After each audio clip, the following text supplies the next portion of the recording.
Yeah. Good thing you still remember me because of the dogs. Is it loud? Yeah, I can hear it. Oh, Yeah. okay.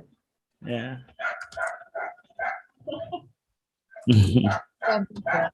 Postman. Okay. I think we're all set now. All right, I have it paused there. So, All right. Let me just give it back to host. all right, thank you. 1 second. And there you go. You can now make me co-host so I could do the moderating.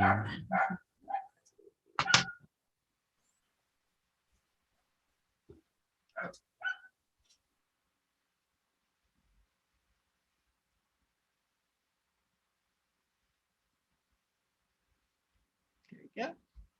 Awesome. Okay, thanks. Thanks a lot. Thank you. You're welcome. Yeah. Yeah. I think they'll be coming in now in a minute.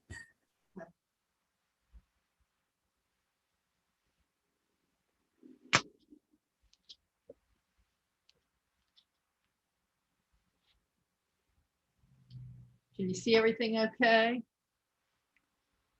My head cuts off when I get too close. Yep. Yeah. If you, I want to check something here. would it fall if you push it a little bit farther? Yeah, to fall off the counter. Oh, okay. I have it up to I the. think that's fine because the board is. I can see the board. Your chopping board or your workplace. I can see it.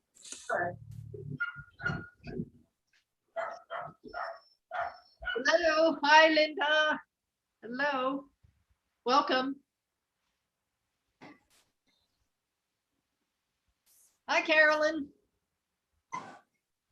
Hey Deb, how you doing? Oh, I like your apron.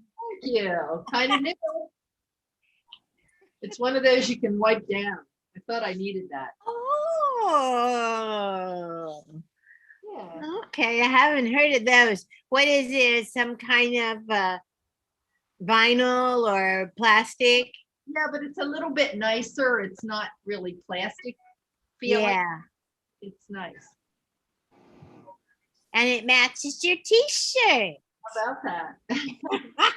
Yeah. Has a You nice, are all matchy. Oh, and pockets too. yeah, I could put my little yes. I guess I could put asparagus in my pocket, but I won't do that. There you go, and then just whip them out one at a time. Hi Vera, welcome. Hello Joanne. Hi, how are you? Good. Hi, good to have you.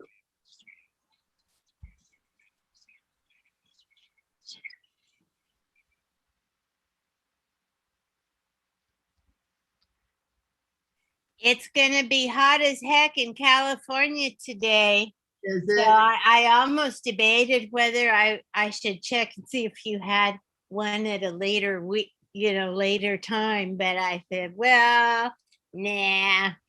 It's still not too bad, but it's gonna be 108, 109. Like, that's hot. Yeah. Yeah, nothing later today. Just this one. Okay. And there's Carolyn Fowler. Hello, Carolyn. Hello. Two Carolyns. Woohoo. Carolyn, hi. Hi, the other Carolyn. Hello there. There's Pretty's am I saying that right? Pretty? I see some new faces, new names today, so I need to make sure I'm connecting with everyone. Can everyone hear me? Pretty, can you hear me? Hello. Hello. Hi, Gwendolyn. How are you, Deb? I'm doing very well. You've been to several of my classes, I believe, right? I don't think so. No? Okay, it must be a different Gwendolyn. Try to keep track, but it's a little hard. So welcome. I'm glad you're here. Can you hear Linda? Me Yes. too. I have some asparagus in the refrigerator. Oh, you need to use some up, so you're ready to go. Okay. All right. I just bought, sorry that my mouth is full. I'm eating a cherry. That's Hi, okay. Deb. I'm sorry. This is Lily. I just wanted to say I just bought a box of frozen asparagus. So, Oh, so I'm interested. I don't know. I'm just curious about that. okay. But, um,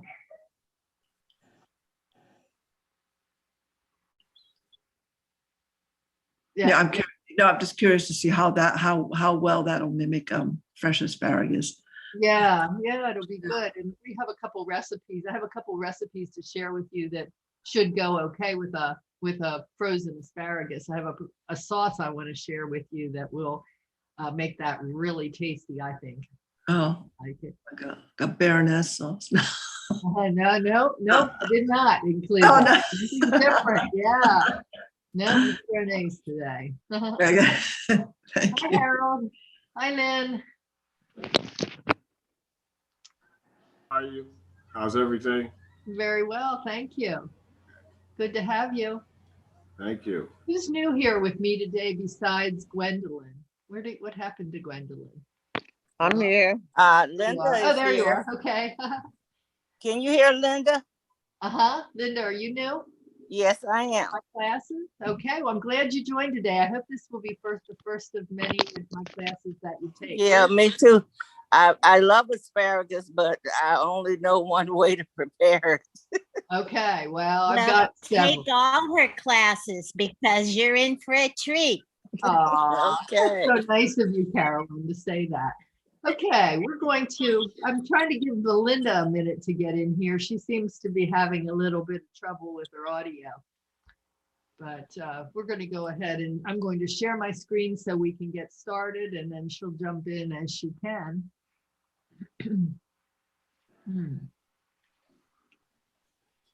Okay, you should be able to see my slide now that shows the bunch of asparagus up there. Spotlight on seasonal ingredients, asparagus. Yay, okay. And asparagus in my neck of the woods is starting to wind down. In fact, it's probably over now, the fresh season for asparagus. So we've been eating it till it came out of our ears. And that's what you do with seasonal eating. You eat things until you don't think you want to look at them anymore. And then you're on to the next thing. And then next season, when it rolls around, you're ready again. So that's the way they used to do it. And that's the way that, who knows what happens with our supply chain with the things that have been occurring. You just never know when we might have to go back to that. So it's helpful to know what's in season in our area. So for those of you who haven't joined me before in a class, my name is Deb Livingston. And I live in York, Pennsylvania. So I'm here on the East Coast where it is starting to be a nice day. It didn't look like it was going to be that this morning. My background's in business. I have a background educationally in psychology, but I spent a lot of time doing training and development and working with managers, leadership consulting, that sort of thing. And I really got involved many, many years ago with a farm that was it was an education center for small family farmers, taught a lot of organic practices. And I then, as a result, was inspired to do my own raised bed gardens. So I enjoy working with whole foods and with seasonal produce. I like to make things out of my garden. It's challenging to use everything, not letting it spoil. So I like to bring that to get set up. And I think that this is a fun environment for us all to learn together, because I only know a little piece of the story. You all contribute the rest. And we do really learn from each other. So ideally today, if you can do it, come on camera. I would love to see your face. That always gives me energy. And have your cameras on, but I will ask you to mute your microphone when you're not speaking, so that then we don't have background noise. So if you do that, feel free then to turn it back on when you want to speak. That would work great. We are having this class by live stream today, which means that there may be people watching in, and I would like to say hi to all of you and invite you to join us in these classes so that you can also participate, add your 2 cents and your great ideas. So that's what we enjoy, but it's nice if you have the option. If you're multitasking and you're playing us in the background, that's great too. We do share information with you from different organizations, different sometimes products and that sort of thing, but there's no financial relationship. We just want you to know that these are things you might enjoy that we have found that we like. So here's what we're going to talk about today. Now I rearranged things a little bit because sometimes I don't get through all the recipes, and then I'm disappointed that I wasn't able to show you more. So I'm going to switch things around a little bit. I am going to talk to you a little about asparagus fun facts and a little bit about how to buy it, how to store it, how to work with it.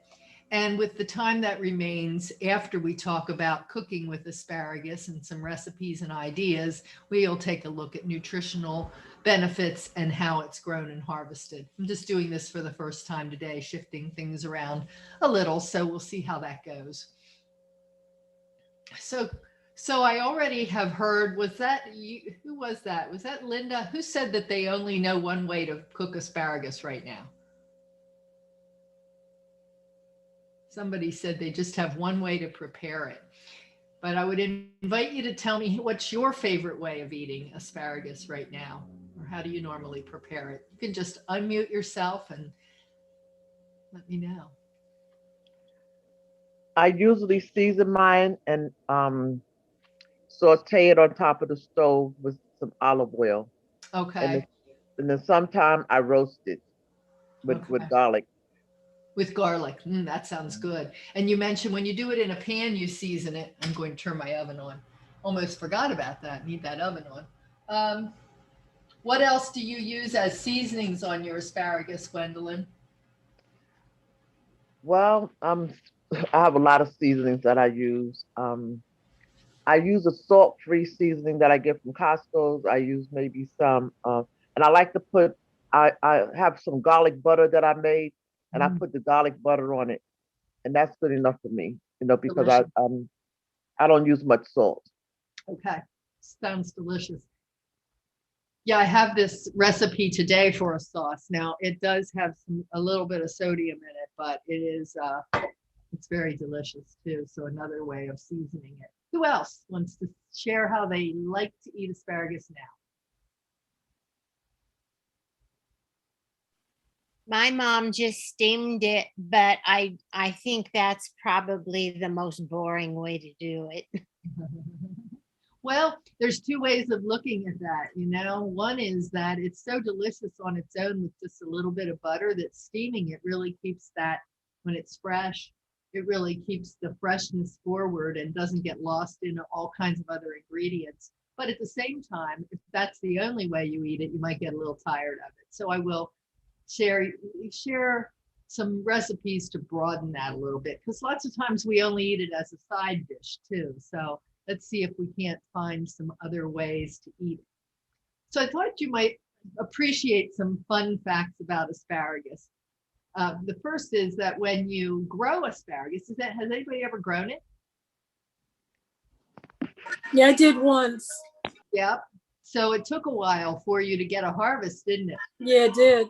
Yeah, you have to wait for 3 years. Even though you get a few spears, you really aren't supposed to cut and eat those because you need that vigor to go back into the plant. So it takes a good 3 years. Wow. To get a full harvest. And it takes a good amount of space as well. If we have time, we'll go into that, but that was one of the things I shuffled toward the end of the session. And have you ever heard of, well, let me ask this question. Have you ever had that embarrassing side effect of eating asparagus? You know what I mean when you go to the bathroom? Anybody ever have that smell, that asparagus pea smell? No? Yes, I think most of us have, because actually everybody has it. And it's, Yes. What's that, Vera? I said yes. Yes, yeah, we can confess that because we all have it. And it's from digesting the asparagus. It produces something called asparagusic acid, however you pronounce that, if I said that properly. And what's fun about it is that sometimes people will say, oh, no, it doesn't happen to me. My pee doesn't smell. But in fact, what happens is that they have something that's genetic called specific anemosia. And that means that, yes, their pea smells, but no, they can't smell it. So that's what specific anemosia is. I just thought that was a fun fact about asparagus. So we all have it, just a normal part of digestion. So it's in the pee, not the poop, or both? Or is it the gas that you pass, like broccoli? Okay, well, you're going a little too far for me, but it's typically called asparagus pea because you can kind of smell it when you pee. I can't smell, so that won't help me. Okay, well, there you go. You might have general anemosia as opposed to specific anemosia. So the other thing that we know is that chickens make great asparagus farmers because asparagus doesn't like weeds when it grows and it gets pretty thick and it's really hard for a person to weed around it. But chickens get in there, and once the plants are established, they can't really uproot them, but they can get the little weeds out from around the asparagus, and that makes the asparagus very happy. And so we like to have our chickens in there raking out the weeds, but we can't put chickens in a garden with other things we want to have grow because they make short work of everything that's in a garden if it's small, tiny. So they're good plowers, they're good tillers, but they can ruin crops too.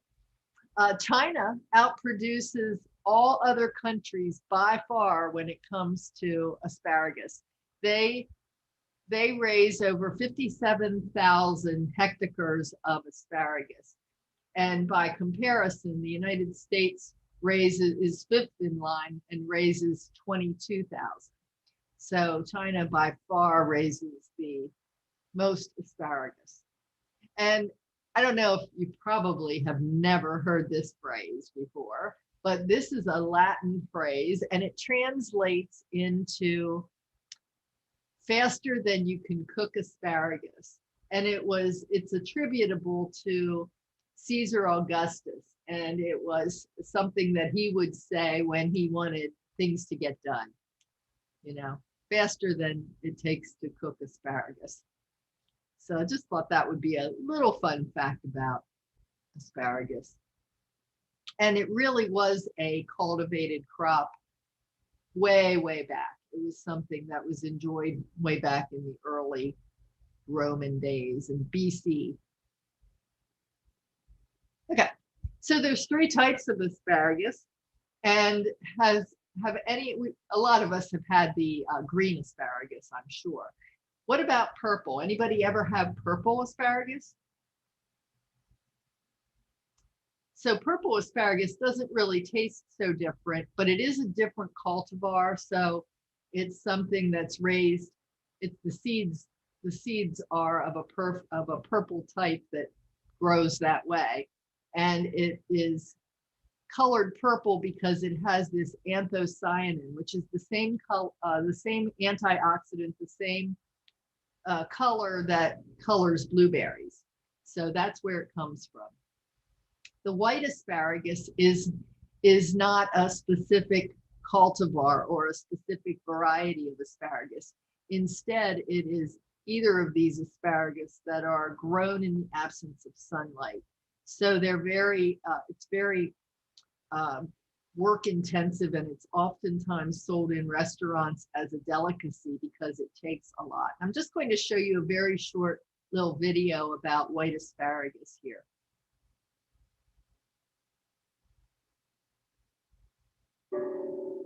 This is how it's harvested.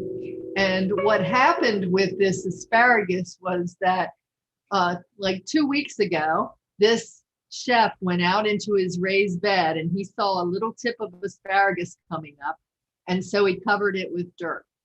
And then he would keep coming out and covering that asparagus with dirt anytime it starts, soil, I should say, not dirt, soil. Anytime it started to emerge, he would cover it with soil every day. And now this is the end of that 2-week period, and he's coming out and he's harvesting the white asparagus. Now, there are ways that they do this commercially.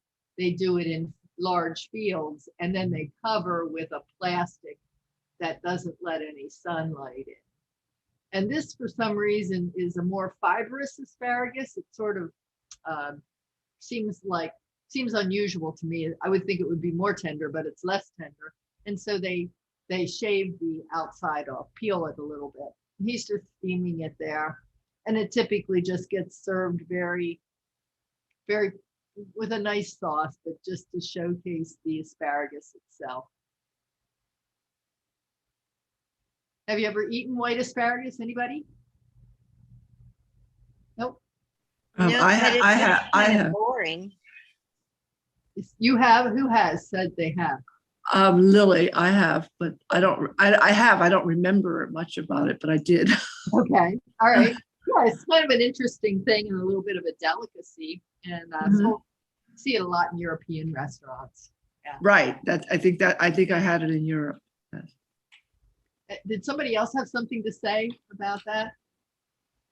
I was just going to comment that it looks kind of boring, and if you have to peel it because it's tough, why bother? Well, I think those chefs know how to work some magic with it. So I haven't worked with it. I don't know, but I'm intrigued, and I wouldn't turn it down. I think I remember it being. It's very subtle. It's sweeter. It's a little sweeter. That's what I Yeah. understood too. Yeah, that it has a very very subtle sweetness. It makes sense to me because what it doesn't have is chlorophyll. So that green flavor that you get with anything that's green comes from chlorophyll. So how do we buy and store asparagus? You know, when we buy it, it's important. This is not what we want because this is drying out. These ridges here are the signs of a dehydrating stalk of celery. So just pass these kind by. And what we're looking for are these, I'm going to stop my share here for a moment. Well, first of all, it's pretty nice if you can find it in a store that has it sitting in water. And whenever I buy it like that, I come home and I immediately put it in water too, because it's like a flower stem. It'll keep taking up water and keep it fresher. So a few things to look for. You want to have a smooth and shiny, kind of shiny stem there. And it's completely smooth. Some people like to take these pieces off. They don't bother me, but some people like to peel an asparagus. If you peel it, you don't have to break too much off down here at the end, but you do have some fibrous end down here. Now I like that this is fresh because you can see it's kind of wet down here. I know I had it in water, but you can tell when it's starting to dry out. This is kind of hardened over and it looks woody. So put it standing up like this. And the other thing that you're looking for is tightly closed tips. When they start to come out there, when they start to unfold, they're beginning to blossom, they're beginning to get older, and that's not what you prefer. So there's a couple of ways to deal with the ends here. So you can snap them to the point where they break off. And sometimes that leaves a little bit that's still good. That piece I just ate, perfectly good. So the other thing you can do is tap down to the point where, tap down with your knife till your knife goes through easily and cut that very end part off. That way you're getting rid of all the the fibrous pieces. The other option, as I said before, is to peel that, especially down toward the bottom. So that's an option.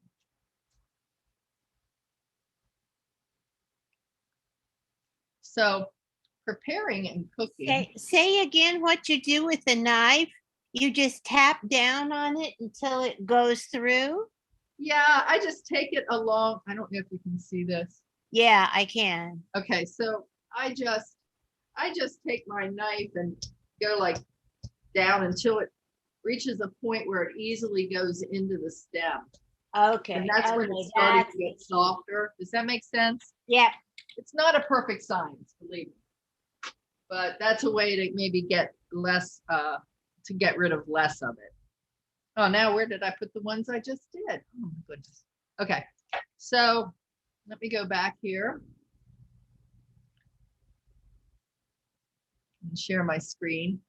So lots of ways to cook asparagus, and some of you have talked about steaming it, which only takes a few moments. You can steam it in a steaming basket above boiling water, or you can blanch it for 3 to 4 minutes. Now, I like blanching. If you throw it in boiling water and do it for, I would do it on the lower end because I like my vegetables to be a little more crunchy. 3 minutes, let's say, then immediately take it off and put it into ice water. And that stops the cooking, and it's really brilliant green. Now you have it for a variety of things. You can eat it just the way it is now. You can put a little butter on it if you want, or you can store it then in the refrigerator and you can cut it up on salads, or you can make a nice asparagus salad with a nice lemon vinaigrette over it and serve it cold. It's delicious cold, delicious. So those are some options. If you get a bunch of asparagus, rather than letting it sit in the refrigerator and get that look like that one bunch that I showed you that was getting dehydrated, if you're concerned that you might not use it fast enough, go ahead and blanch it and store it in the refrigerator like that and use it throughout the week in a variety of different recipes that you might have, or salads. You can throw it into so many. You can also grill it. Again, grilling, any means of cooking this really only takes 3 to 4 minutes. So here we've got them on a skewer. You can rub a little oil on them, a little olive oil. I think it might have been Gwendolyn mentioned garlic, a little garlic powder would be delicious, or any kind of seasoning.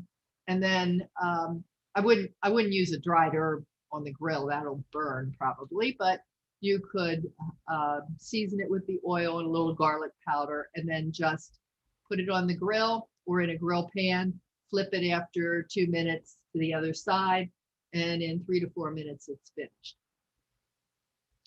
And of course, you can always use it in stir fries, and you can roast it. So that's one of the things that I'm going to do right now. I'm going to set aside some of my asparagus for another purpose, but I'm going to roast some of this right now.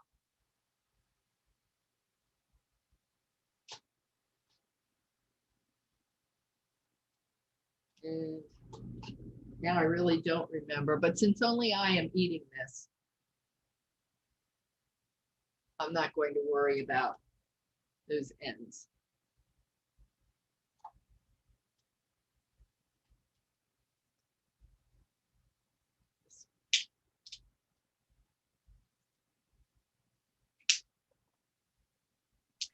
Deb, I know you shop at grocery outlet, and they, in California, when it comes in season, they have some of the best because it's real skinny. Oh, okay. Well, now that's interesting because I like fat. You do?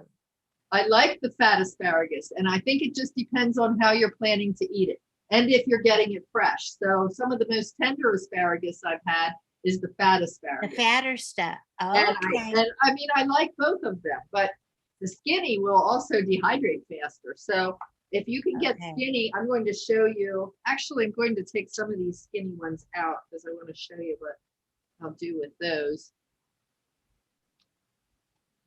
I always grew up thinking the fatter the asparagus, the worse it was. You know what? But so did I. So did I get grew up that way. And somehow we got sold a bill of goods there. You know what I really wanted to do here was cut this into. I'm going to cut this into 1-inch segments, and then I'm going to roast it with a little bit of olive oil.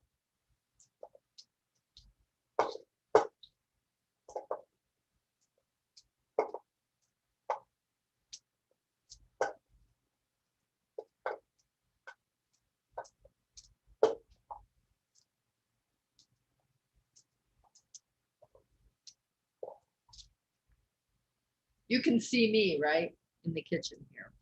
Am I on the Yep. big screen? Okay. Oh, I think I hit fiber. When you were doing the class with the phyllo dough, my friend made a recipe that had the phyllo dough, and then she just did the top with a row of asparagus, and that was cool. Well, you know what? That's what I'm doing today. I am doing the Oh, phyllo dough in addition to what I'm doing here. So get to see that part again. That's easy. These are easy recipes to do within the period of time that we have here. So, yeah. show you that. And phyllo or phyllo dough, whatever you want to, however you want to pronounce it, is such a nice thing to work with. Sometimes you may feel like that's a little challenging if you haven't worked with it before, because one of the things you have to do is make sure it doesn't dry out. Okay, so I put a little salt on there. I wouldn't have had to put salt on there. My sauce is going to have a little salt, but it's okay. So I'm putting this in the oven and I'm going to roast this for about 10 minutes or so. And I'm going to set the timer. Alexa, can you set the timer for 10 minutes? 10 minutes, starting now. Okay.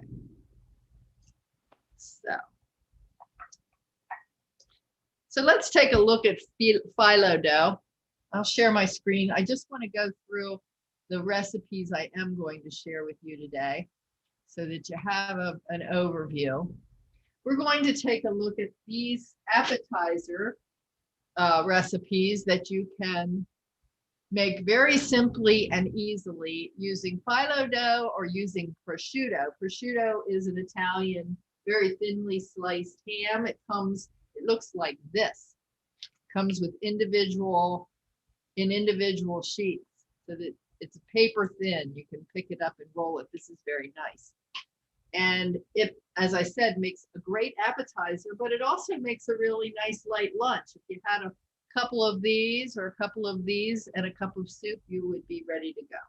So these recipes all depend upon how thick your asparagus is. You might want to just put one spear of asparagus in this, or you could put a few based on if it's a thinner spear. So change it up.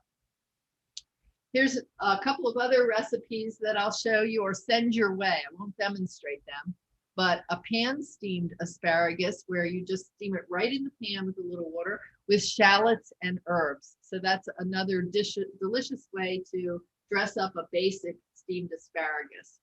And I'm going to show you this asparagus with balsamic browned butter sauce. That's why I just roasted that asparagus. I cut those up into small pieces, leave them as spears, whatever you would prefer. And then I'm going to also send you this absurdly addictive asparagus dish, which is delicious. And it has pancetta in it, which is another kind of an Italian ham. And it has some leeks in it and garlic and a little lemon zest and orange zest and pine nuts and parsley. It's a delicious side dish with asparagus, and it is not difficult to make. So you just put it, saute the pancetta in a large pan until it's kind of crispy, and then add some butter and the asparagus pieces and the leeks until that's tender crisp, and then add your garlic, lemon, and orange zest, toasted pine nuts and parsley, saute again. So it seems like a lot of ingredients. It seems like a lot of work. It's not a lot of work. And just something different if you're bored with your same old asparagus. I'm also going to send your way one of my favorite asparagus quiche recipes. This one has mushrooms and tomatoes in it. Of course, if you don't want to put mushrooms in it, you can double the amount of asparagus and so on. So you can use a partially baked pie shell, and you're going to cover the asparagus with water, boil it until it's tender, and then saute your mushrooms, add your onions. You're cooking all of your quiche ingredients, and then you're going to put those into a partially baked pie shell. And there's instructions here for what's called blind baking a pie shell. put those into the oven and just bake it preliminarily for a few moments. And then you're going to arrange your vegetables all on the bottom of the pie pastry that's already been partially baked. Add your cheese and then your eggs and your half and half and seasonings, which would be salt, pepper, and nutmeg. And you bake it for about 45 minutes, just until a butter knife comes out clean. You don't want to over bake a quiche. It can even be a little bit jiggly when you pull it out. It will continue to set. Okay, so I'm going to stop here and stop sharing my screen, and we're going to take a look here at the phyllo dough, and how we go about doing this. So this phyllo dough was wrapped like this, a little bit tighter because it was in an outer bit of cellophane, a little cellophane bag. I got it out of the freezer. You should get it out of the freezer the night before. And when you unroll it, I'm going to change my camera so you can see what I'm doing.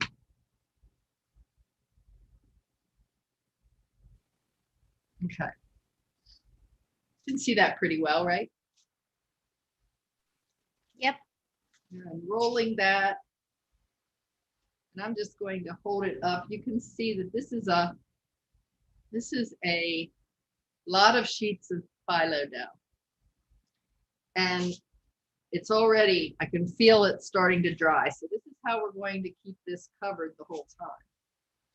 But before we do that, to make these roll-ups, I need just a half of this sheet vertically. So I'm going to cut this down the middle vertically.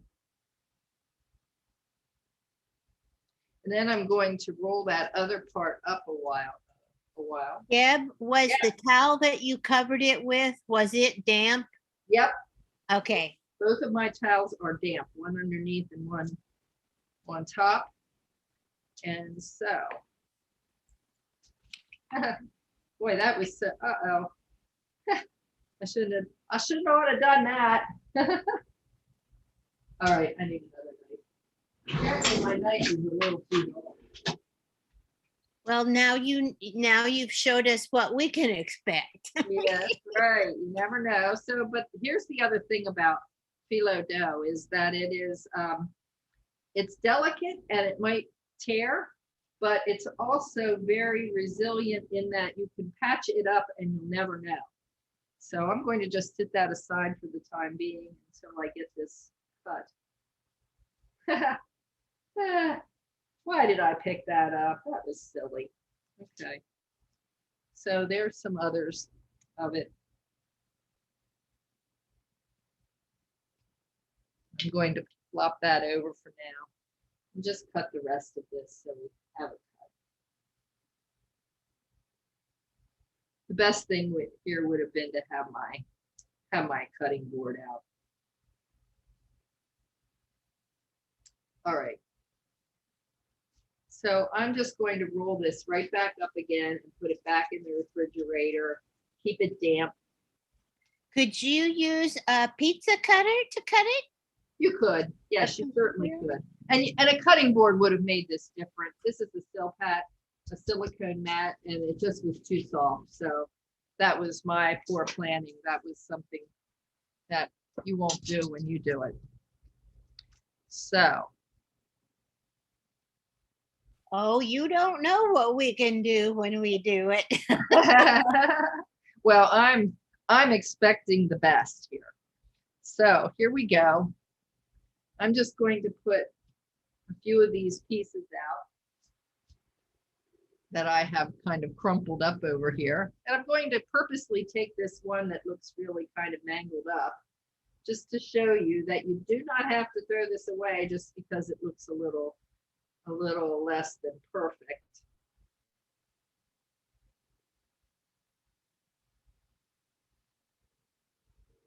And I can do a third one here. This is good. Maybe I should mess things up more often.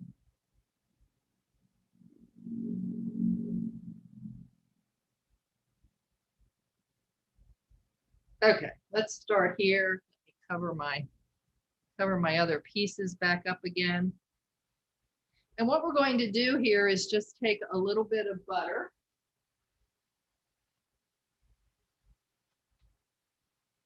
Melted butter. And just dab it.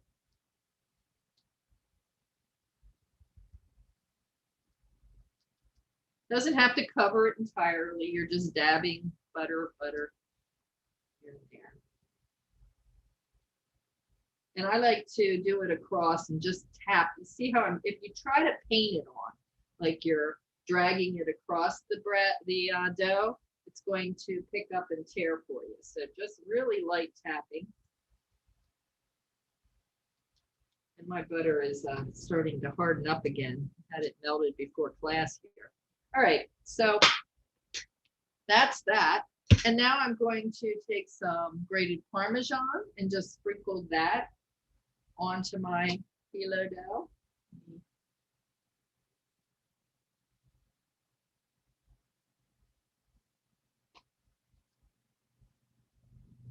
Okay. And now I'm going to select my asparagus. So I've got 3 thin spears here. Alexa, timer off. So that's our oven. I'm going to grab that asparagus out of the oven.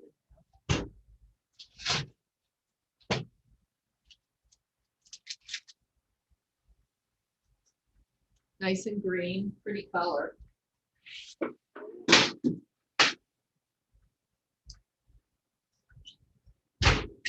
Now I would ordinarily for this dish be, of course, serving it hot, but what I just took out of the oven. Okay, so I'm going to be laying these across the dough like this.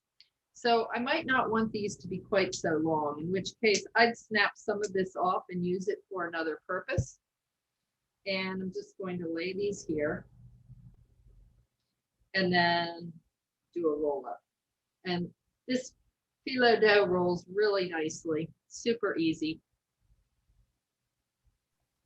Deb, I cook broccoli in like a lidded Pyrex, and I put a couple tablespoons of water and just let it steam. Have you done that too? Yes. Okay. And with asparagus, yes, and almost any vegetable that works really well with. Yeah. And it comes out a really vibrant green color too. Yes, and you're keeping many nutrients. That's one thing. You say you do it in the microwave? Yeah. Mm-hmm. So remember, this was one that was, remember it's torn here. So I just want to show you how that all works out. Keep rolling, keep rolling, keep rolling, keep rolling. And there you go. So you're just going to put these seam side down then on the baking pan. You should have Tina Turner in the background doing rolling, rolling on the river. Yeah. Yeah, a little music wouldn't be a bad idea, would it? Okay, so the other thing that you can think about is what you might want to put inside of these, if you like. So I didn't do that today, but what I brought, of course, was this pancetta or prosciutto, and I'm going to show you how to do that. But you could also put prosciutto inside of your phyllo dough if you wanted to. So I'm just going to lay these here. And then I'm going to give them a little bit of brush of butter again. And my butter's getting hard, so it's not gliding as well. So you want your butter to be melted. And then just a little sprinkle of Parmesan again, because when all this goes in the oven, it's going to get brown. All right, so we'll put those aside. And you just take a quick look here. Okay. Going to do just a couple of these. Same thing, just like you had your dough, you're going to just lay your prosciutto out on your pan, on your silk pat. And now you can do some other fancy things here if you want. You can roll them up just as they are, or you could put a little bit of cream cheese on if you want. Or I have this Borson cheese as well, so you could spread a little Borson cheese. So I'm just putting a little bit on there.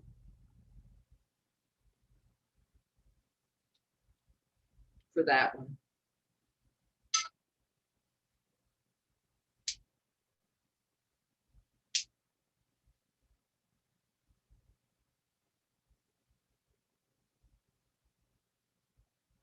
I could have put more than one in there. So let's do 2 next time. And I think I will put more. This looks like lunch today, folks. My lunch anyway, my husband's lunch. He loves these things. So did the neighbor when I served it the other week. He especially liked these. How easy can this be? How lucky he is to have a cook for a neighbor. Yes. Well, his wife's a pretty good cook too. So he's accustomed to it.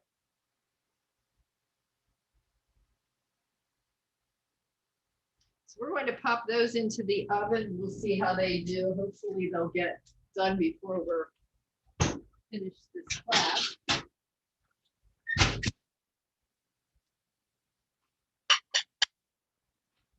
And then I've got the other part of this recipe for the asparagus that we just did. I melted a tablespoon of butter in this pan, just a tablespoon. And I'm going to turn the stove back on. And I'm really trying to brown this butter now. Just browning it lightly, not a lot. You don't want it to be,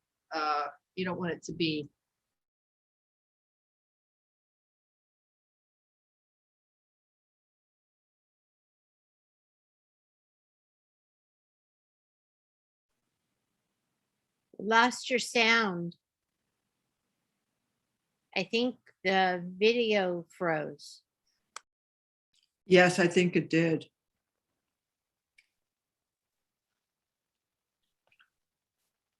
I think Deb got disconnected. Let me go ahead and reach out to her. One moment.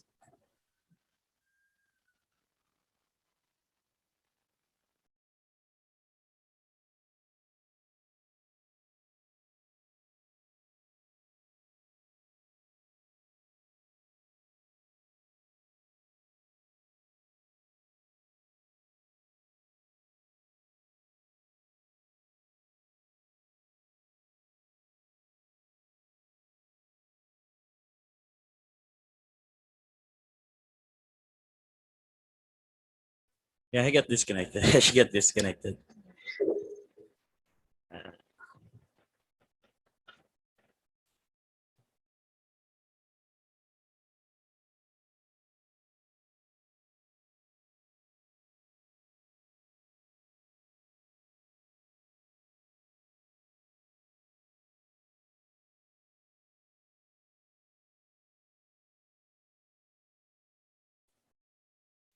Let's just wait for her, okay? Is that fine? Absolutely.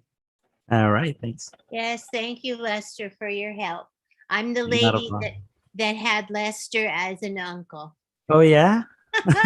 Yeah, Lester and Nice meeting Chester, you the again. twins. Oh, yeah. I remember it's your uncle. They're twins. Yeah, you got a good memory. It's like a couple of weeks ago, like 3 weeks, I guess. Yeah. Well, Yeah. no, as I see your name come up, I know. Oh, here she goes. I'm back. Sorry about that. Internet went down. Who knows what happened there? But here we are. Okay, we lost you at trying to brown your, is it a tablespoon of butter? Yes, thank you. Okay. Were you partying while I was gone? No, I was talking to Lester because I had twin uncles, Lester and Chester. So I think where I was, else would you like to discuss? Would you like to talk about any of these other recipes while we're waiting? Or would you like to know a little bit about about growing asparagus and some of the other things that I was going to show you? Well, what are you going to use the browned butter for? That's what I'm going to put on this asparagus that we did in the oven. Oh, in the oven. Okay, gotcha. I'm going to go ahead and pour this on here. I think this has become my new favorite way of doing a side dish of asparagus. And honestly, I really would do the whole spear. I don't know why I cut that up. I guess I was talking and thinking at the same time, but talking and doing at the same time. But I have this beautiful long asparagus plate that I like to put this on and then drizzle the brown butter over it. It's really very good. So what we're going to do with this is add in we're going to add a couple teaspoons of tamari and a teaspoon of Worcestershire sauce. And I'm just going to double check my 2 teaspoons of soy sauce, 1 teaspoon of balsamic vinegar, not Worcestershire, balsamic vinegar. And the only balsamic vinegar I have right now is raspberry balsamic vinegar, and it tastes delicious. So use what you have as well. You don't have to worry about always having the exact ingredient. You know, the other thing was my husband ran out and bought the prosciutto today. And we were concerned we wouldn't be able to find prosciutto really close by. So he also bought some dried beef. Do you ever eat dry beef? No? Yes. If you eat chipped dry beef, that would be another thing that you could roll inside of your phyllo dough too. So you could have that flavor inside your phyllo dough. I did not do that. You can't really roll it like you do those other ones that I did because it's chipped dry beef. So my butter is starting to brown. It's not quite there.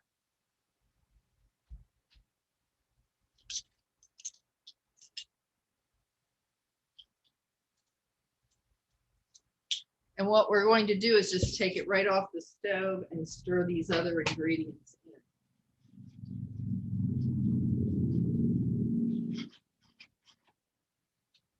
Almost there. So what's for dinner tonight, anyone? What are you making? What are you cooking? We're invited, right? What am I cooking? Well, I don't know. It looks like lunch is going to be a little on the heavy side with these asparagus dishes. Okay, so this smells really good, really nicely brown. And I'll just lay it, a good one here for now. And 2 teaspoons of soy sauce.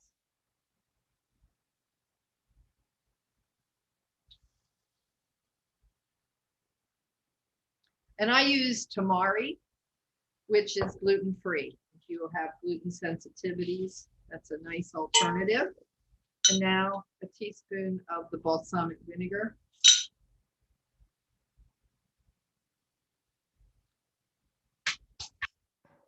And all I have to do is really swirl it around in this pan and then pour it over my asparagus. I have way more sauce than what I really need, but that makes a quick side dish and really, really tasty.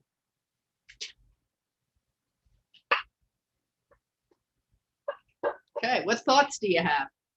Questions?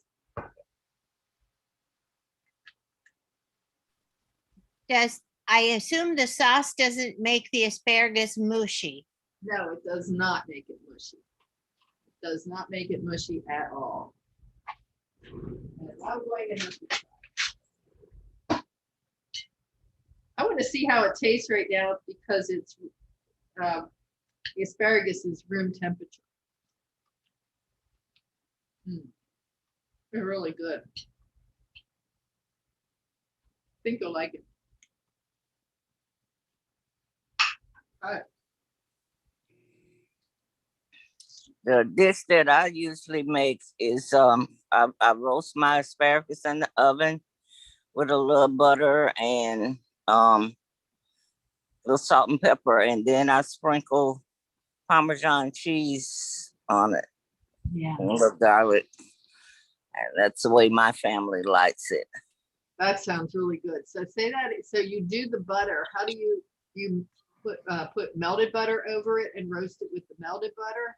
Well, actually, I've used the I can't believe it's not butter in the spray. Oh yeah. Yeah, and I just spray it on it. You know, sometimes I use olive oil, but I still use a little bit of butter. Butter gives it a little flavor and creamy texture, you know. Yeah, I read long ago, and I like this, I guess because I like butter, but I read a long time ago that there are some of the vitamins, the important vitamins that we have in vegetables are fat soluble. So they need a little fat with them in order to be fully digestible. So having, there's wisdom in the way that we were raised to eat vegetables with a little bit of butter on. Now we don't have to go crazy. We don't have to have things swimming. Right. But a little bit is okay, or olive oil too. So yeah, just spray a little bit on it. Sometimes I'll even sprinkle a little garlic. You know, on it. That sounds very good. Who else has that ideas or thoughts as you watched this today about your asparagus? What are you going to do with that asparagus that's in the refrigerator now? Who said that they had asparagus in the fridge? Gwendolyn, did you say that? I'm going to pan sear it, Pan sear it, yeah. and afterwards I'm going to put some cream garlic on it. I love garlic. Sounds good. What about prepping the frozen stuff? Are there any tricks for that? Well, it's already been blanched because it's got to be blanched to stop the enzymes from breaking down the quality of the food, which means that it's been cooked a fair amount, which means that you don't need to cook it very long. So it's almost just like warming it up. You will not really need too much cooking there, depending upon how soft. Some people really like their asparagus very soft. If you grew up eating canned asparagus and you ate it and it was soft, you might still prefer it that way. But if you like a crunchy tender, then it won't require much cooking at all. Has anybody else made asparagus from frozen? Want to add to that? Do you use it? Deb, I wanted to ask you, where do you find the phyllo? Is that in the frozen section or? Yeah. Because, yeah. You'll I find was trying to find the puff pastry the other day for the spinach ones, and nobody could tell me where it was. They were sending me all over the place, and I finally found it. So I'm just wondering where the phyllo is, so I don't have to go looking for it. Well, where did you find the puff pastry? It was in the frozen, not the frozen, but the refrigerated section. Oh, it was in refrigerated. Now in my grocery store, both the puff pastry and the phyllo are in the frozen section. I don't have access to fresh. So usually both of them are in my grocery store in the freezer section with the pie doughs and things like that. Yeah, the Pepperidge one, like for pies and stuff, that was, no, I'm wrong. The phyllo, I mean, the puff was in the frozen section, but the other one, the one for the pie that they led me to at one time, was just in the refrigerated section, but not the frozen section. So like a regular pie dough. Yeah, just a regular pie dough. Because when I told them I was looking for this rectangle type of thing, and I couldn't remember to say puff. So they were, like I said, they were sending me everywhere. And finally, this one lady said, "Oh, I know where that is." And, it was okay. So in fact, she hurried and went and got it for me because I think, she was tired of me asking her where it was. It's just easier to go get it for you. I think I have a box here I can show you too, so you have a visual. Maybe.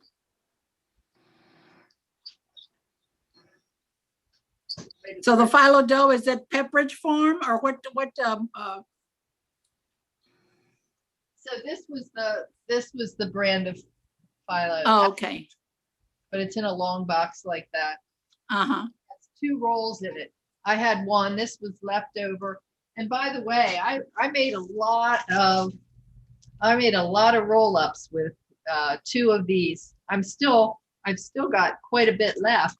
And I've been through several of these classes. Now, I only make a few at a time, but I've also made them additionally. So I've made a lot out of those. So And I guess you could make the puff pastry with like you're doing the asparagus. I guess you could do the same, right? Use the puff instead of the phyllo, you think? sure, you could do something with that. And Because I've got it in the refrigerator already. So yeah, I'd put some kind of cheese in there, like maybe this yes. cheese would be really good. Uh-huh. Something like that would be tasty in there. Yeah, sure. Use what you have. All right. And I would Thank you. that I would use several spears, and you might want to serve it more as a, it's going to puff up a lot. So it'll be a more substantial thing. I was thinking about using asparagus also in hummus. Yeah. Oh, Try with hummus. yeah. Not cooked though. No, Just like rolled up, you mean? no, a hummus Just like dip. with the chickpeas Mhm. and the hummus and garlic, and you put it in the blender. Yes. Right. You mean to dip it? Yes. Yes, Mhm. that would be very good. Okay, I'm going to show you this. Just they're not quite done. I'm going to cook them a little bit more, but they get really very pretty and very crispy, Mm-hmm. very tasty. They're sizzling there with the prosciutto on. I'm going to let them brown a little bit, but I need to let you go so that you can get to your next class. But I wanted to just show you how easy they really are. And if you have company and you're trying something, wanting to do something simple and very tasty, like I said, my neighbors came down and they couldn't get enough of them. So that was a pretty cool thing. So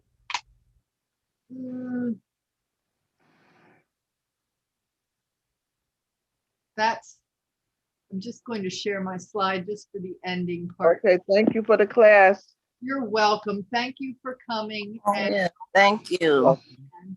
to the next class. Heart Healthy Cooking, and I'm doing peas tomorrow. Okay. Spotlight on peas. Have a great day, everyone. Thank you, Deb. Thank you so much. Thank you, Deb. Bye-bye. Bye-bye. Have a good one. Yes. Goodbye. Take care, Deb.